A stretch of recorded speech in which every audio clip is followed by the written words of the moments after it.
नमस्कार शेतकरी मित्रांनो, मी संदीप चौधरी. आमच्या मराठी कृषी संपदा या यूट्यूब चॅनलवरती आपले हार्दिक स्वागत करतो. शेतकरी मित्रांनो, शेतकऱ्याला पिकाला भाव मिळत नाही, शेतकऱ्याची कर्जमाफी होत नाही. ह्याचे काय अनेक अडचणी शेतकऱ्यांसमोर असतात. यामध्ये अजून एक महत्त्वाची अडचण म्हणजे शेतकऱ्याचा जो काही पीक विमा असतो. ही पीक विम्याची एक अडचण शेतकऱ्यापुढे निर्माण होते. कारण शेतकरी मित्रांनो, शेतकऱ्याचे नुकसान भरपूर प्रमाणामध्ये झालेले असतात.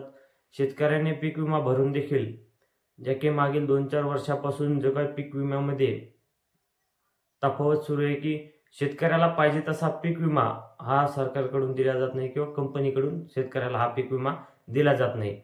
आता आपण बऱ्याच प्रमाणामध्ये पाहिले गेले मागचे 2-3 वर्ष 25% अग्रिम शेतकऱ्याला हा कंपनीने सरकारने मिळून दिलेला होता. हा जो काही अग्रिम आहे, या अग्रिममध्ये देखील शेतकऱ्याला पाहिजे तशी मदत होत नाही.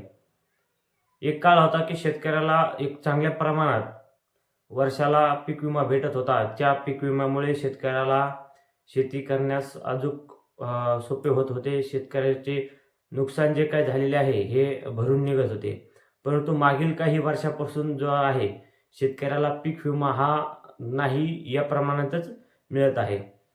आता जरी शेतकऱ्यांनी या 25% अग्रिमवरती संतुष्ट राहायचे जरी झाले, तरी ज्या काही कंपन्या आहेत, ह्या एवढ्या सोप्यात शेतकऱ्याला पीक विमा देत नाहीत. शेतकऱ्याला यासाठी जे काही वेगवेगळे क्लेम करावे लागतात, पंचनामे करावे लागतात. आता यामध्ये जे काही एजंट क्लेमसाठी पंचनाम्यासाठी येतात, हे एजंट देखील शेतकऱ्याकडून पैसे खातात. यामुळे जो काही येणारा अग्रिम आहे, तो देखील शेतकऱ्याच्या खिशातून त्याच्या अर्धा पैसा हा आधीच गेलेला असतो.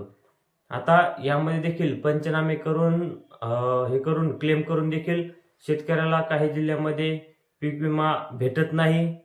शेतकऱ्याचा पीक विमा हा मंजूर होत नाही व अशातच महाराष्ट्र राज्यामधील 4 जिल्ह्यामधील जे काही जिल्हाधिकारी आहेत, या जिल्हाधिकाऱ्यांनी राज्यातील 4 जिल्ह्यामध्ये पीक विमा 25% अग्रिमीसाठी जे काही आहे मागणी केलेली होती. अग्रिम भरपाई देण्यासाठी संबंधित 4 जिल्ह्याच्या जिल्हाधिकाऱ्यांनी अधिसूचना ज्या काही काढलेल्या होत्या, त्यामधून एका जिल्ह्यासाठी कंपनीने ही अधिसूचना फेटाळलेली आहे. तर राज्यातील 3 जे काही जिल्हे आहेत, या 3 जिल्ह्यासाठी 3 जिल्ह्यामधील 18,84,000 शेतकऱ्यांना एकूण 705 कोटी रुपयांचा निधी हा 25% अग्रिमसाठी मंजूर करण्यात आलेला आहे. तर या व्हिडिओमध्ये आपण हीच माहिती पाहणार आहोत, की कोणत्या जिल्ह्यातील शेतकऱ्यांसाठी हा अग्रिम मंजूर झालेला आहे. माहिती पाहण्याआधी शेतकरी मित्रांनो, आपल्या चॅनलवर तुम्ही नवीन असाल तर चॅनलला सबस्क्राईब करायला नक्की विसरू नका, कारण आपल्या चॅनलवरती अशाच शेतकरीविषयक अपडेट्स लवकरात लवकर आम्ही टाकण्याचा प्रयत्न करत आहोत. त्यानंतर अशाच अपडेट तुम्हाला WhatsAppला मिळवण्यासाठी खाली डिस्क्रिप्शनमध्ये दिलेल्या आमच्या WhatsApp चॅनलच्या लिंकवर जाऊन चॅनलला जॉईन व्हा. तिथे देखील आमच्या रोजचे रोज अपडेट्स आम्ही देत असतो. व हा व्हिडिओ आवडल्यास व्हिडिओला देखील लाईक करा.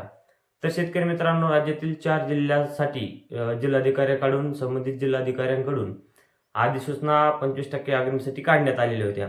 आता त्यामधून एक जिल्हा वगळला गेलेला आहे. त्या जिल्ह्यासाठी कंपनीकडून ही अधिसूचना फेटाळली गेली आहे. परंतु जे काही 3 जिल्हे आहेत, या उर्वरित 3 जिल्ह्यांसाठी 705 कोटी रुपयाचा निधी हा मंजूर करण्यात आला आहे. 18,84,000 शेतकऱ्यांना हा 25% अग्रिम या 3 जिल्ह्यातील शेतकऱ्यांना मिळणार आहे. यामध्ये जो काही या 3 जिल्ह्यापैकी सर्वाधिक निधी जो आहे, हा निधी परभणी जिल्ह्यासाठी सर्वाधिक निधी 296 कोटी 88 लाख रुपये शेतकऱ्याला मिळणार आहे. तर त्यानंतर नांदेड जिल्ह्याच्या शेतकऱ्यांना 254 कोटी 59 लाख रुपये अग्रिम मंजूर झालेला आहे. तर हिंगोली जिल्ह्यातील शेतकऱ्यांसाठी 154 कोटी 36 लाख रुपये अग्रिम इतका मंजूर झालेला आहे. तर या 3 जिल्ह्यातील शेतकऱ्यांसाठी ही अत्यंत महत्त्वाची व चांगली खुशखबर आहे, की या 3 जिल्ह्यातील शेतकऱ्याला 18,84,000 शेतकऱ्यांना 25% पीक विम्याचा जो काही अग्रिम आहे, हा लवकरात लवकर मिळणार आहे किंवा त्यांच्या खात्यावरती क्रेडिट केला जाणार आहे.